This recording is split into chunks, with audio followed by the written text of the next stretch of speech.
يا رب بالمصطفى بلغ مقاصدنا واغفر لنا ما مضى يا واسع الكرم يا رب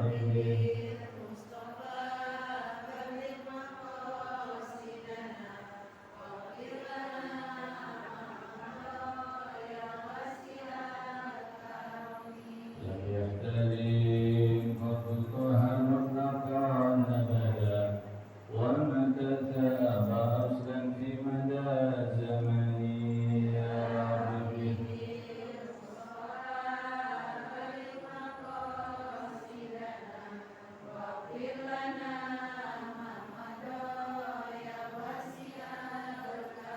منه الدواب فلن تهرب ما وقعا ذبابة أبدا في جسمه الحسن يا ربي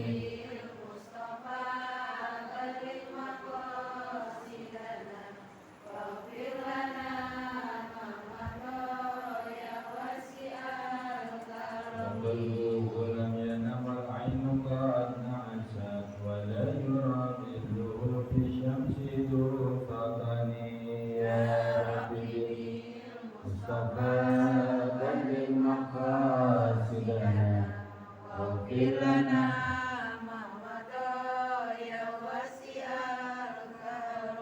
هل فيه كالأمام رؤية ثبتت ولا يرى آثار بول منه في علن يا ربي مصطفى بلغ مقاصدنا واغفر لنا ما مضى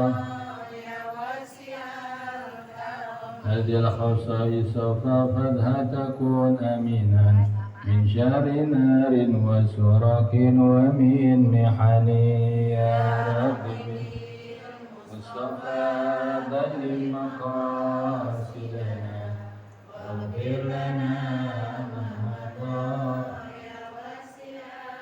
كرمي اللهم صل وسلم وبارك عليه وعلى آله. Alhamdulillahirabbil alamin wassalatu wassalamu ala asyrafil anbiya wal mursalin sayyidina wa habibina wa syafiina wa qurrati ayunina wa maulana Muhammadin wa ala alihi wa ashabihi ajma'in. Amma ba'd. Yang sama-sama kita hormati, kita muliakan orang kita, guru kita, Ibu Ustadzah Hajah Nunul Mainah, Ustadzah Bubira, Ustadzah Dini Fitria, Ustadzah Murni, Bu Aji Komaria, keluarga kita dan bagi ini ibu-ibu sekalian yang semuanya tanpa menyebutkan satu persatu tidak mengurangi rasa takzim dan hormat saya. Kita bersyukur pada Allah di siang hari ini kita dalam nikmat panjang umur, sehat walafiat, terutama nikmat iman, Islam, hidayah dan taufik dari Allah sehingga kita bisa hadir di majelis taklim yang mulia ini. Ibu-ibu sekalian, Nabi bersabda, "Man asbaha minkum," siapa orang yang di pagi harinya aminan fi sirbi, ada rasa aman di dalam hatinya, gak ada ketakutan, gak ada hal-hal yang membuat dia gelisah. Kemudian waqutu yaumi, dia mempunyai makanan, minuman, sama duit lah. Wasihatan fi jasadi, dan sehat badannya. Karena seperti dia hizat lahud dunia, semua yang ada di dunia ini dikumpulin terus dikasih buat dia, seolah-olah seperti itu. Kita disuruh terima kasih, bersyukur. Artinya terima kasih dan bersyukur, kita lebih giat lagi dengan kesadaran bahwa Allah Ta'ala yang ngasih. Dan kalau kita tambah taat kepada Allah, tambah rajin ibadahnya, tambah rajin untuk ilmunya, tambah rajin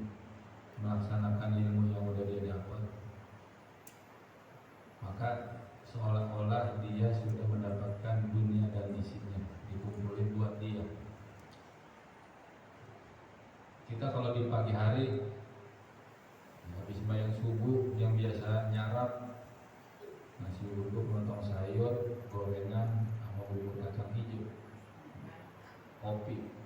Iya, masih miring juga tangkinya. Ya, ada biskuit, ada martabak, kan ada martabak pagi-pagi tuh.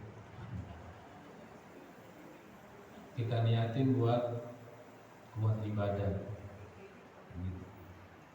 Daripada nahan lapar nguret-nguret,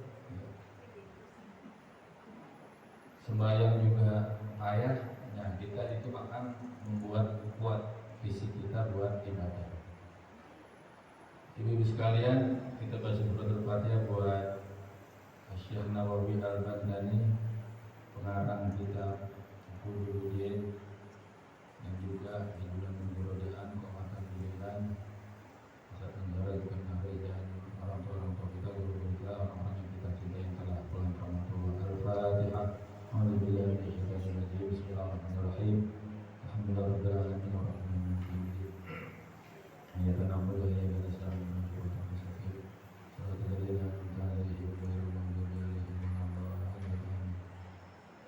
Qala Syekhul Mu'allif rahimahullah wa adaman naf'abihi wa bi'ulumihi wa bikum fid dharain amin. Qala radhiyallahu ta'ala anhu. Qala Ibnu Abbas radhiyallahu anhuma, berkata Sayyidina Abdullah bin Abbas. Sayyidina Abdullah bin Abbas ini sepupunya Nabi radhiyallahu anhuma, semoga keduanya mendapat keridhaan Allah, Sayyidina Abdullah dan Sayyidina Abbas. Ma'na dzalika anni uhibbu an atuzayyina limra'ati kama tuhibbu an tatazayyana li hadhil ayah. Berbuat ma'ruf, berbuat kebaikan bagi suami istri seimbang, bahwa orang laki suami berhias, berpenampilan yang menarik, senang untuk dilihat istrinya. Begitu juga senangnya istri berpenampilan yang menarik, yang bagus di hadapan suaminya. Jadi kewajiban sama itu seimbang.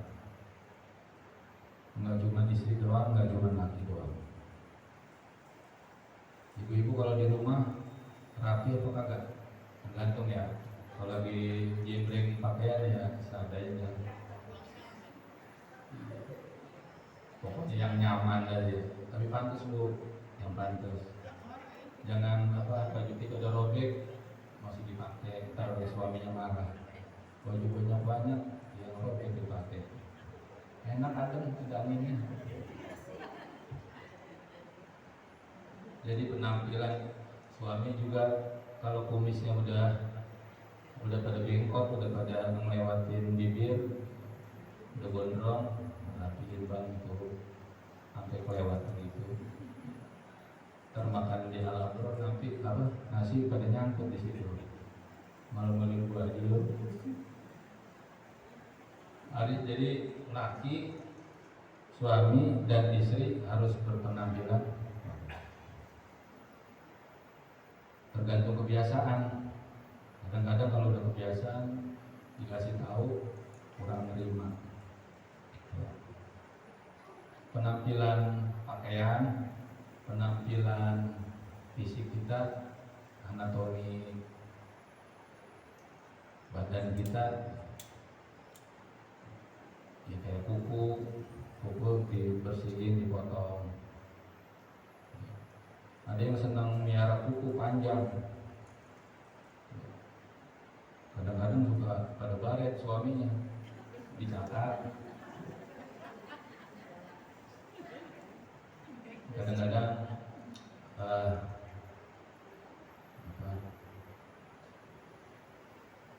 bersihin. Kan kalau kita bebersih itu waktu wudhu ya, sebelum wudhu kita sikat gigi gitu kan. terus istinsaq, bersihin hidung. Itu bersihin hidung kesempatan kita buat bersihin dari kotoran hidung, dari yang lender, dari yang udah keripik, itu semua harus dibersihin situ pakai kelingking, jangan pakai jempol bu, ini mau banget megah, pakai kelingking gitu. Kalau orang yang wudhu rapi, dia nggak bakalan ngumpil di tengah orang banyak. Mau dibilang dari budaya kita jijik, memang agak pantas. Penampilan yang bagus. Nah, kita sekarang masih bulan Muharram, tanggal 19 Muharram. Yang pertama kita disuruh muhasabah, menghitung banyakan mana kita males atau rajin. Tahajudnya males apa rajin, sholat duhanya, baca Qurannya males apa rajin. Kita minta sama Allah di bulan Muharram ini setahun ke depan bisa ada peningkatan ya, muhasabah. Yang kedua, memperbanyak amal soleh, aktivitas yang manfaat, aktivitas keseharian kita tuh kita niatkan karena Allah supaya bernilai dunia dan akhirat.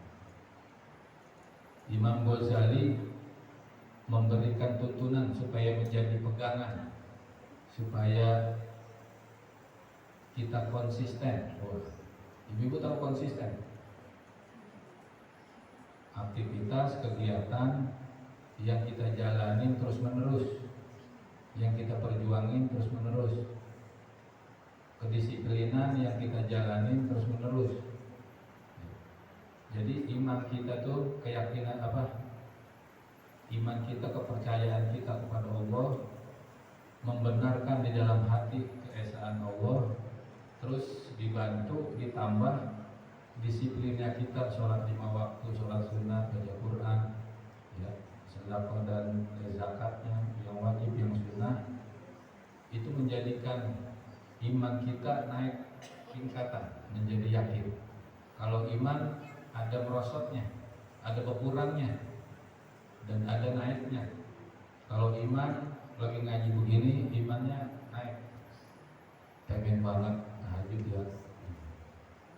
Ntar malam, nah di situ tuh mau nggak dia maksain perjuangin hawa nafsunya tuh supaya mau tahajud. Kalau dia nggak perjuangin maka imannya merosot. Tapi kalau dia mendisiplinkan diri, udah jadi kewajiban buat dirinya sendiri buat melaksanain, ngebiasain sholat sunnah, maka di dalam hatinya punya keyakinan. Man ruziqal yakin faqad faza bitamkin. Orang yang sudah derajat yakin, imannya nggak bisa digoyahkan. Mau di mana aja emang udah kebiasaannya begitu. Mau nginep di villa, mau sama keluarga, mau sama temennya, lagi satu kegiatan acara dia tetap sholat tahajud. Itu merupakan DP, merupakan tanda, merupakan mencicipi nikmat surga yang ada di dunia. Jadi kita kalau sebelum ke istana itu ngelewatin halamannya dulu. Sebelum ke surga, nikmatnya udah bisa dirasain, udah bisa dicicipi di dunia. Apa kata ulama? Orang yang sungguh-sungguh taat kepada Allah. Dalam sholatnya dia khusyuk, dalam baca Qurannya dia sabar. Karena kalau nggak sabar baca Quran, ini udah berapa lembar sih ya? Ini gitu. Misalnya awet-awet lama gitu itu. Tapi kalau dia menghayati penghayatannya bahwa dia lagi ngobrol lagi podcast, lagi interaktif, lagi berbincang, lagi ngobrol, lagi bermunajat, minta, lagi berdoa kepada Allah, maka baca Quran itu nikmat. Harus punya bayangan seperti itu, penghayatan seperti itu, bahwa Al-Quran ini surat cinta dari Allah. Kalau kita pengen ngobrol sama Allah, falyaqra'il Quran, kita baca Quran. Kalau kitanya ogah banget, segan banget, kita paksain, kita nyadarin itu banyak dosa. Kata ulama, kenapa ataupun sebab-sebab malas itu yang pertama maksiat. Apa mata, apa lidah kita, apa telinga, apa sikap kita, apa makanan kita, minuman kita, ada yang nggak beres, maka timbul rasa malas, berat. Yang pertama maksiat. Yang kedua, orang itu tidak menjaga zikir. Mulutnya, lisannya itu enggak zikiran. Karena di sholat itu subhanallah, subhanallah itu 33. Alhamdulillah, alhamdulillah itu 33. Allahu akbar, Allahu akbar 33. Terus di sela-sela dia lagi sempat lagi mau tidur megang tasbih, atau dari waktu-waktunya sempat dia baca selawat, dia baca Quran. Nah itu tuh ngilangin rasa malas. Tapi kalau lepas itu kita malas, jadi malas. Yang ketiga, dia nggak baca Quran hari itu. Kemudian dia merasa atau dia tidak perlu dengan nasihat-nasihat. Yang berikutnya, dia nggak tahu pahala sama dosa, dia nggak tahu, nggak pernah. Bahwa pahala yang menguntungkan dan menyelamatkan, menenteramkan hati, terus bikin dia, keluarganya, lingkungannya jadi berkah, itu pahala. Tapi kalau dosa bikin hatinya gelisah, kehidupannya sulit, sempit, nggak punya duit, nggak ditolong, nggak dikasih kemudahan oleh Allah. Mungkin juga keadaannya, ekonominya bagus, tapi dia jauh dari rahmat Allah. Dia berat buat hadir majelis taklim, dia berat buat melaksanakan sholat yang fardu, mengerjakan yang fardu ataupun yang sunnah, berat. Itu orang yang malas itu harus menyadari bahwa ketaatan itu berat, melawan rasa malas harus ada tips-tipsnya, sehingga dia tahu kalau pahala itu menguntungkan dia, membuat dia merasakan manisnya iman dan merasakan nikmatnya surga sebelum surga. Ibu-ibu kalau pengen ngerasain nikmatnya surga sebelum nanti di surga, karena kalau surga beneran mah kita kudu mati dulu, terus melalui fase-fase alam kubur, alam kiamat, alam berbangkit, terus gitu. Nah sebelum kita masuk ke dalam surga, kita harus mencicipi dulu nikmatnya, manisnya, lezatnya, enaknya kenikmatan surga, yaitu dalam sholat, dalam baca Quran, dia majelis taklim. Kalau udah mencicipi, insya Allah nanti dia jadi ahli surga. Tapi kalau belum mencicipi, artinya dia belum taat sama Allah, nggak bisa. Kata Sayyidina Abu Bakar As-Siddiq, ketaatan itu isinya adalah kasih sayang Allah. Jadi kita kalau mau mendapatkan kasih sayang Allah lewat taat, lewat rajin ibadah. Memang sholat kita nggak mampu buat bayar tiket masuk surga, bukan. Akan tetapi ibadah-ibadah kita yang kita lakukan dengan ilmu, dengan tuntunan guru, sehingga diterima Allah, istighfar kita diampuni dosa, kemudian kitanya diampuni dosa, kemudian taubat kita diterima, dapat tuh rahmat Allah. Karena masuk surga harus dengan kasih sayang Allah. Ada ketaatan kita itu usaha, ikhtiar upaya kita untuk mendapatkan rahmatnya Allah Subhanahu wa taala menjadi penghuni surga. Miftahul jannah la ilaha illallah. Kuncinya masuk surga, kuncinya pintu surga la ilaha illallah. Maka kita sering baca Abdul Dzikri fa'alamnahu la ilaha illallah. Sebaik-baiknya zikir mengucapkan la ilaha illallah. Tiada Tuhan selain Allah. Kemudian di antara sebab-sebab orang itu malas, dia nggak mau nasihat. Ini PR buat kita nih, anak-anak kita di rumah, suami atau istri atau anak-anak, dia sejauh mana dia senang dengerin informasi, ceramah-ceramah, nasihat-nasihat agama. Kunu ma'as-shadiqin, kata Allah dalam Al-Quran, jadilah kalian, haruslah kalian bersama orang-orang yang siddiq, orang-orang yang jujur benar ibadahnya, hatinya juga jujur. Jadi ibadahnya sesuai dengan hatinya. Artinya kalau sholat diusahakan hati kita juga hadir, hati kita juga khusyuk, fokus, serius. Kalau dalam sholat, bayangkan atau penghayatan kita lagi ngadep Allah. Kalau kita ngadep pelurah di kelurahan, rapi nggak Bu? Kalau kelurahan rapi nggak? Rapi, mandi dulu, pakai pakaian dulu, dipilih. Mau kondangan, ngadep pengantin, mau ngadep itunya tuh keluarganya, kan rapi. Begitu juga kita menghadap Allah. Sampai Allah bilang dalam Al-Quran, berhiaslah kamu kalau datang ke masjid. Suruh berhias, suruh rapi.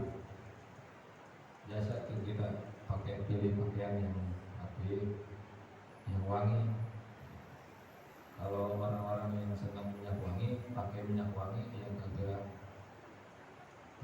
yang agak ngejreng. Kalau ngejreng siapa nih? Minyak wangi siapa nih? Nanti tuh nyengat tuh. Kalau minyak wanginya lembut gitu,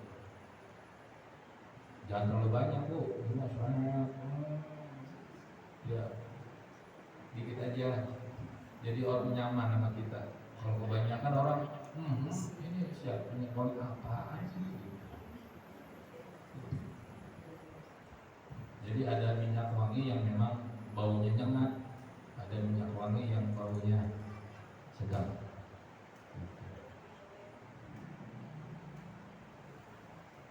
Nah itu hal-hal yang membuat kita jadi malas karena kita nggak kenal pahala, nggak kenal dosa.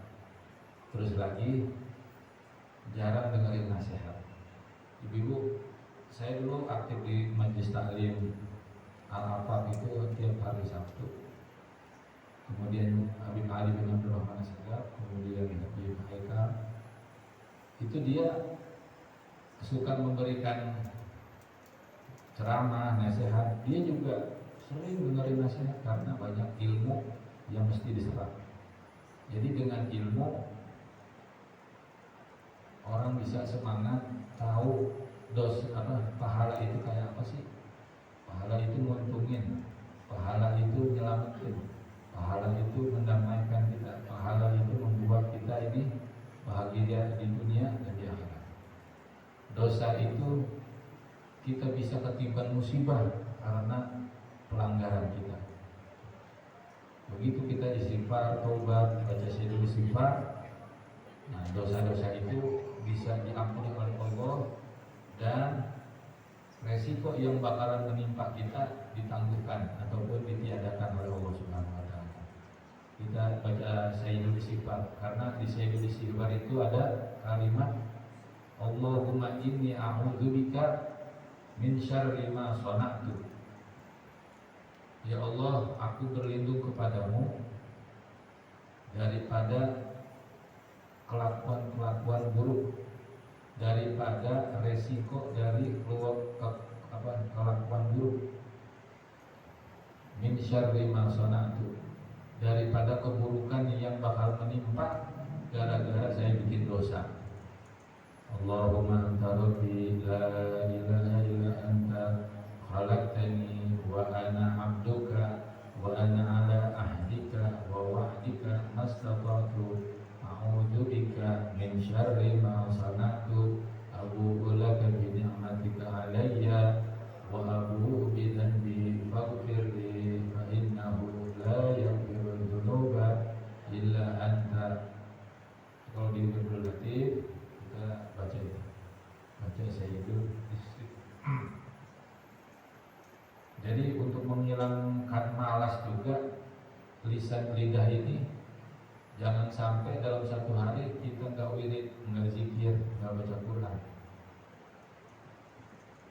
Makanya kalau berjamaah, kalau hadir di masjid atau majelis, kita kebawa tuh zikiran, baca Qurannya. Jadi kebutuhan rohani kita, kebutuhan iman kita, makan minumnya iman kita tuh pakai zikir, pakai penjelasan ilmu, nasihat-nasihat agama terpenuhi.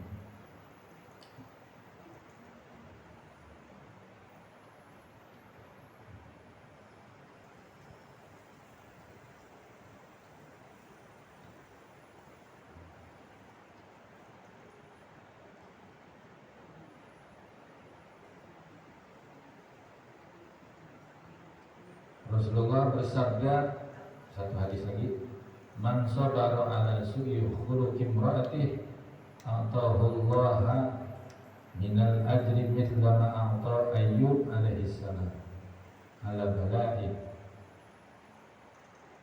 Saking sayangnya Nabi sama memperhatikan keluarga umatnya, memperhatikan hubungan suami istri, kata Nabi gini, siapa orang yang bersabar, siapa suami yang bersabar,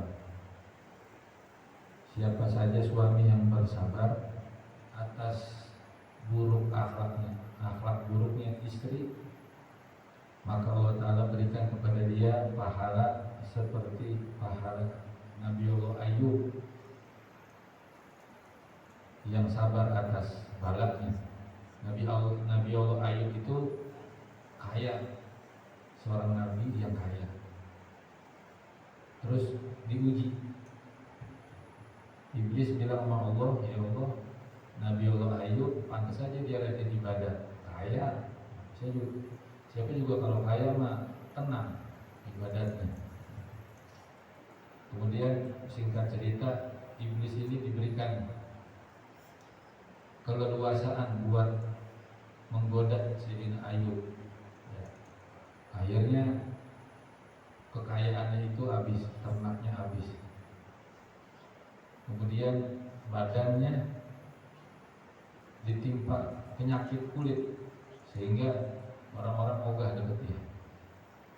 Kemudian kata Sayyidina Ayyub, alhamdulillah alladzi a'tani wa akhadha minni. Nabi Ayyub yang tadinya kaya terus berubah jadi miskin, tetap dia ibadah pada Allah sambil bilang, ya Allah, alhamdulillah segala puji bagi Allah yang telah memberikan aku kekayaan dan juga mengambil daripada harta kekayaanku. Jadi dia bersyukur, tetap bersyukur dalam keadaan yang udah gak kaya lagi, diuji.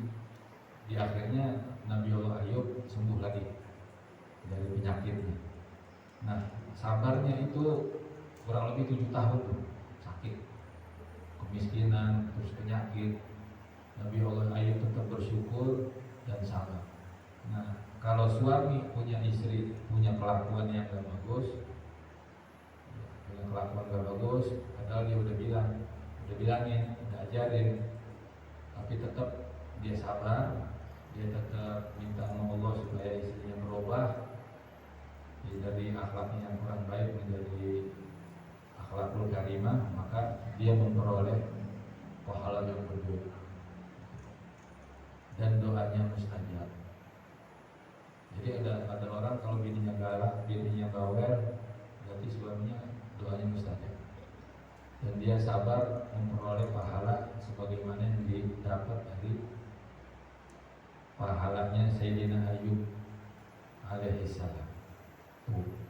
Kalau Nabi mah ngajarinnya sabar. Sabar artinya sabar dijalanin sambil dia ikhtiar berdoa, terus dia nanya sama ahlinya gimana ini caranya, tidak putus asa.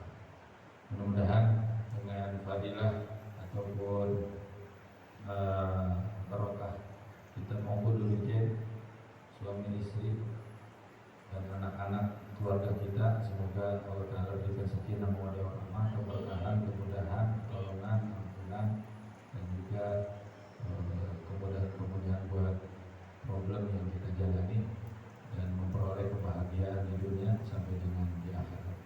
Al-Hadiyah Al-Fatihah. Alhamdulillah Bismillahirrahmanirrahim. Ar-Rahmanir-Rahim. Ya Allah, ya Bismillahirrahmanirrahim. Alhamdulillahirabbil alamin. Allahumma shalli wa sallim ala sayyidina Muhammad. Allahumma taqabbal wa afsirhu wa ma qara'na min al-Qur'anil azim wa ma sarafna wa hadana wa mustabirna wa muslimin wa ladun hadiyatin min wasilah.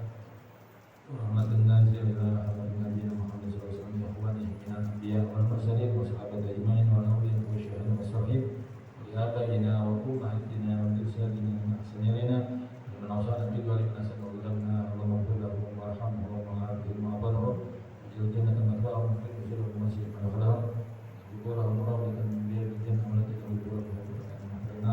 Rabbana ighfir lana wa li ikhwanina alladhina sabaquna bil iman wa la taj'al fi qulubina ghillan lil ladzina amanu innaka ra'ufur rahim. Ya ayyuhan nasu ila rabbil mardiyah wa dakhuli fi ibadi wa dakhuli jannati. Rabbana atina fid dunya hasanatan wa fil akhirati hasanatan wa qina adzabannar. Wa sallallahu ala sayyidina Muhammad wa alihi wa sahbihi alhamdulillahi rabbil alamin.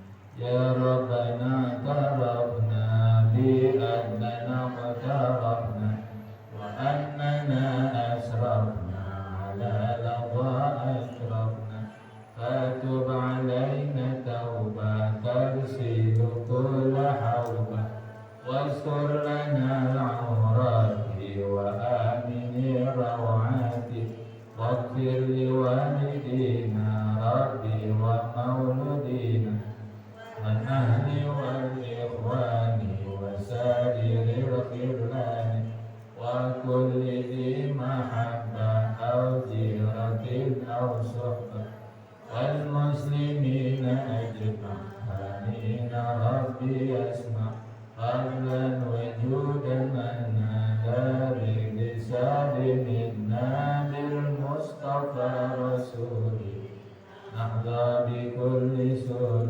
صلى وسلم ربي عليه عند الحد وآله وصحبه إداد قاسم صحبي والحمد لله في البدء والثناء اللهم صل وسلم